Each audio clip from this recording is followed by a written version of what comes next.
Have you ever asked yourself, why do I keep tidying up, yet my home never feels any lighter? Every week, you rearrange the closet. Every month, you buy more storage bins. Each season, you shift things around, relabel, reorganize, moving items from one place to another.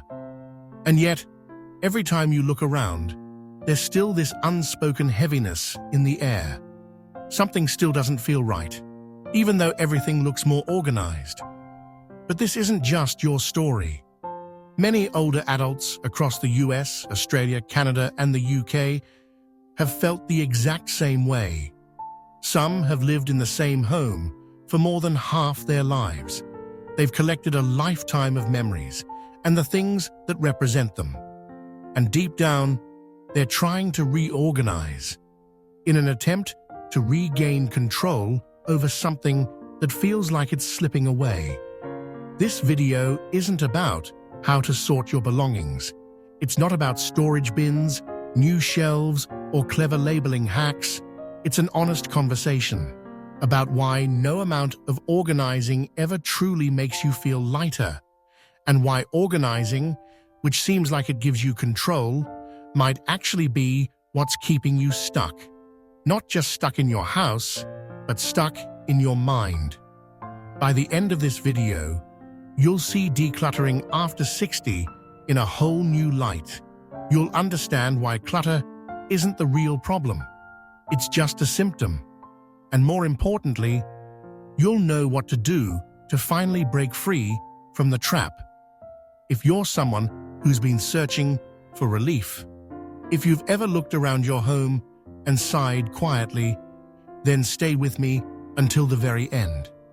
And don't forget to subscribe to Senior Rise, where each video is created to support, heal, and gently guide you, those who are walking through the most meaningful and reflective years of life. Part 1. 3 reasons why you're still stuck in organizing after 60. Reason 1. The false sense of control. Organizing gives you control, or so you think. After the age of 60, something starts to shift in many people's lives. The world seems to move faster than they do. The kids move out. Technology advances too quickly. The body isn't as agile as it once was. And that familiar feeling, the sense of being in control of life, slowly begins to fade. In that context, organizing becomes one of the few things left that feels controllable. Mr. James Turner, 72, living in Phoenix, Arizona, spends his quiet mornings every week cleaning and arranging his old set of tools.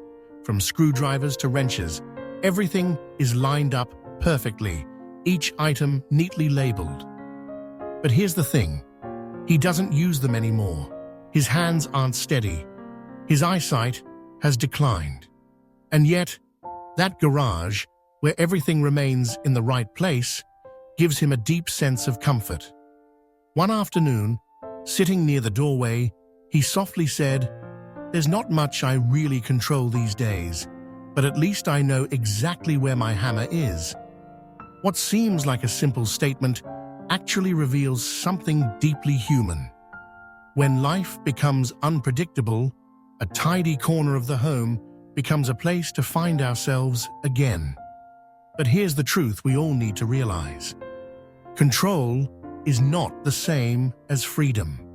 Organizing might make you feel temporarily okay, but it doesn't address what's really weighing on your heart. Reason 2.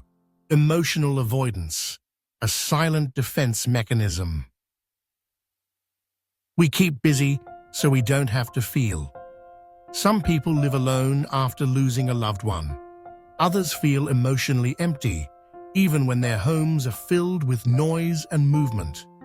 In those quiet moments, silence itself can feel threatening, and emotions, if you sit with them, can become overwhelmingly heavy. That's why many people turn to organizing as a form of distraction. Mrs. Gloria Sanchez, 67, from San Antonio, Texas, is a clear example. She never lets herself be idle. Every week she rearranges the sofa. Every month she swaps out curtains or repaints picture frames. To anyone visiting, she seems neat, active, cheerful. But when her son gently asked, "Mom, do you ever just sit still and let yourself rest?" she began to cry. For her, organizing wasn't about neatness. It was about avoiding the feeling of loneliness. This is a very common defense mechanism, especially for older adults. Staying busy, rearranging, constantly doing something, but just to avoid sitting with the pain. But do you know what hurts more than the pain itself? Avoiding it for so long that your house and your heart fill up with unspoken weight, year after year. Reason 3. Silent perfectionism. I'll declutter once everything's ready. There's a quiet kind of perfectionism. It doesn't demand that everything be flawless, but it insists that everything must be ready. And because life rarely feels like the right time, decluttering never really begins. Mr. Robert Allen, 70 years old, from Minneapolis, Minnesota, once wrote out a detailed plan to completely simplify his basement. 3 full pages of notes, how many boxes he'd need, what colors to use for labels, in what order he'd process each category of items. He spent 6 months buying containers, then another 3 months researching Japanese storage methods. But now, over 2 years have passed, and he hasn't decluttered a single thing. When asked why, he sighed. "I'm just waiting until everything's in place."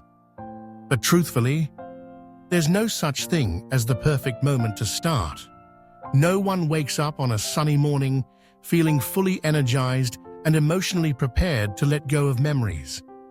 Perfectionism is often the very reason we don't do anything at all. It convinces us, "I don't have enough time. I'm not emotionally strong enough. I need more boxes. I'm not ready yet." But the truth is, you don't need to be perfect. You just need to be honest. These are 3 quiet, yet deeply real reasons why so many people over 60 remain stuck in a cycle of organizing without ever feeling lighter. Do you see yourself in any of them? Have you ever delayed decluttering simply because you were waiting for the right moment? Leave a comment below, because sometimes what you're holding on to silently might be the very thing that thousands of others are struggling to let go of too. If you saw even a glimpse of yourself in these 3 reasons, then perhaps you're not just looking for a tidier home. You're longing for a gentle, compassionate way out. And the next 2 solutions aren't just theory. They're real, proven first steps used by thousands of older adults, refined by experts who deeply understand the emotional layers of decluttering after 60. And maybe, just maybe, they could be the key to helping you finally step out of that stuck place in a way that feels safe, kind, and truly your own. Part 2. The solution. How to start decluttering for real solution. 1. 3 questions to release the emotional weight of decluttering. Have you ever had someone walk into your home and say, "Do you still use this? You can probably throw it out," and felt a little annoyed? Maybe it's because they don't understand. They don't see that the object isn't just an object. It could be part of your story, a memory, a piece of the person you once were. And that's why letting go never starts with your hands. It starts with your heart. Before you open the drawer, before you take an old photo off the wall, before you touch a single item, pause, take a deep breath, and ask yourself these 3 questions. Question 1.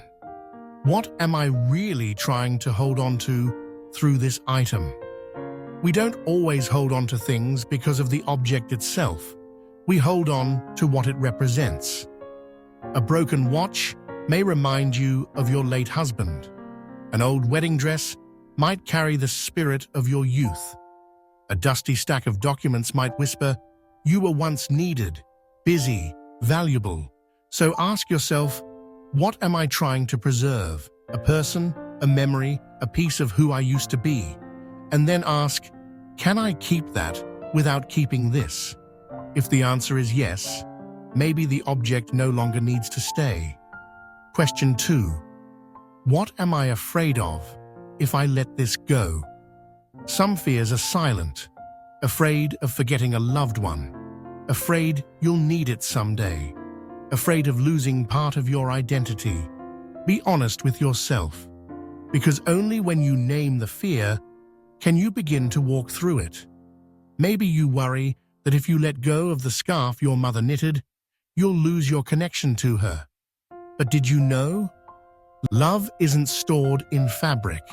It lives in your memory, in your heart, and in the way you continue to live every single day. Question 3. How would I feel if I owned less? This is a powerful question. It shifts your mind from loss to liberation. Just imagine, if you let go of 10 items today, you'd have 1 empty drawer. If you released 2 boxes of keepsakes, you'd gain room to breathe, physically and emotionally. Ask yourself, if the living room were clearer, how would I feel? If my closet only held the clothes I actually wear, what would my mornings feel like? Many people who finally let go have said, I feel lighter, I can breathe deeper, I feel like I'm finally living again. And you deserve to feel that too. If these 3 questions made you pause for a moment, if they stirred something deep inside you, gently tap the like button to let me know you're still here. And more importantly, to affirm to yourself, I'm ready to change in a way that feels true to me. Solution 2. Start simple. 10 items a day and a shift in mindset. When people hear the word decluttering, they often picture a massive operation. Dozens of trash bags, loud sorting, ruthless tossing, sweat, dust, and total exhaustion. And because that image feels overwhelming, they never even start. But decluttering is not a battle. You don't need a full weekend to evict your past from the house. It can begin with just 10 small items a day. Yes, just 10. An old magazine, a pen that no longer works, a cracked plate, a glass you haven't touched in 5 years. 10 items. They don't have to be special. You just have to recognize that you no longer need them. Why 10 items? Because it's small enough not to overwhelm you, but specific enough to feel like real progress. You don't need a perfect storage system. You don't need new containers. You don't need an entire afternoon. Just a plastic bag, a small tray, and one gentle promise to yourself. Today I'll choose 10 things, and that's enough. I don't need to be perfect, I just need to start. And what happens next? Once you let go of 10 things, the next day something shifts inside you. Not because your home suddenly transformed, but because you started seeing your world differently. Your kitchen doesn't feel cramped anymore, because you're no longer saving space for things you don't use. Your closet stops overwhelming you each morning. You begin to hear your own breath, soft, relaxed, unburdened. And here's the beautiful truth. Inner change always leads to outer change, not the other way around. Shift the mindset from, I'm losing this, I'm making room for something better. Each time you hesitate while holding something, pause and ask yourself, what am I losing if I let this go? Or better yet, what am I gaining? Maybe you're making space for sunlight to flood in, for mornings that feel less heavy, for the new things you've always wanted to welcome in, but never had the room for. Now picture this, a morning, not too far from now. You open your closet, and know exactly what you need. You sit in your living room and feel peace all around you. No more boxes, no more bags, no more quiet, invisible guilt whispering inside, just you, the present moment, and a space that breathes with you. If that image made you smile, drop a comment below. I'm still here. Because I know you're not just watching a video, you're beginning a brand new journey, even if it starts very, very small. We've just walked through a journey together, one that may have gone deeper than you expected. Because this video isn't just about decluttering, it's a quiet conversation between you and yourself about the things you've been holding on to, and about a very real possibility that you can live lighter starting today. You see, not everyone dares to go there. Many people keep organizing, buying more storage bins, convincing themselves that arranging their belongings will finally make things feel right. And maybe it has brought a brief sense of relief. But soon after, they find themselves back where they started. The house still feels crowded, the mind still feels heavy, and the heart still feels lost. You weren't wrong for doing that. You were simply doing the best you could with what you knew at the time. But today, you're ready for something better. A new path. Gentle enough not to scare you, but deep enough to truly heal. Because real decluttering doesn't start with your hands. It starts with your heart. When you sit down, look at an object and ask, why am I still holding on to this? You're not just cleaning out drawers, shelves, or rooms. You're clearing out your life. You're daring to face emotions you've buried for years. You're naming fears, sadness, and memories you once weren't ready to let go of. But here's the beautiful truth. With every item you release, you remove one brick from the heavy wall you've been living behind. And in the end, you won't just see an emptier home, you'll feel a wider, lighter, freer heart. You don't have to do this alone. I'm here. And so are many others who follow the Senior Rise channel, walking the same road with you. A road for those who no longer want to live in clutter, but also don't want to let go of the past too quickly or too painfully. We've chosen to let go, slow enough to understand, gentle enough not to hurt, and deep enough to truly change. If you're still here, if you've stayed with me until this final moment, then allow me to say something simple but deeply sincere. Thank you. Not just for listening to me, but for listening to yourself. Leave a comment below, just one line. I'm still here. So I know you're not alone. And so you can remind yourself, I deserve to live in a lighter home and a brighter life. If this video resonated with you, please hit the subscribe button for Senior Rise and share it with someone who might need it. Because every week, we'll keep walking this journey together, slowly but steadily. One item a day, one question a week, one small change, but enough to begin a brand new life. I'll see you in the next video. Wishing you a peaceful day and a future wide open, starting from the drawer, the corner, and the heart you're about to clear.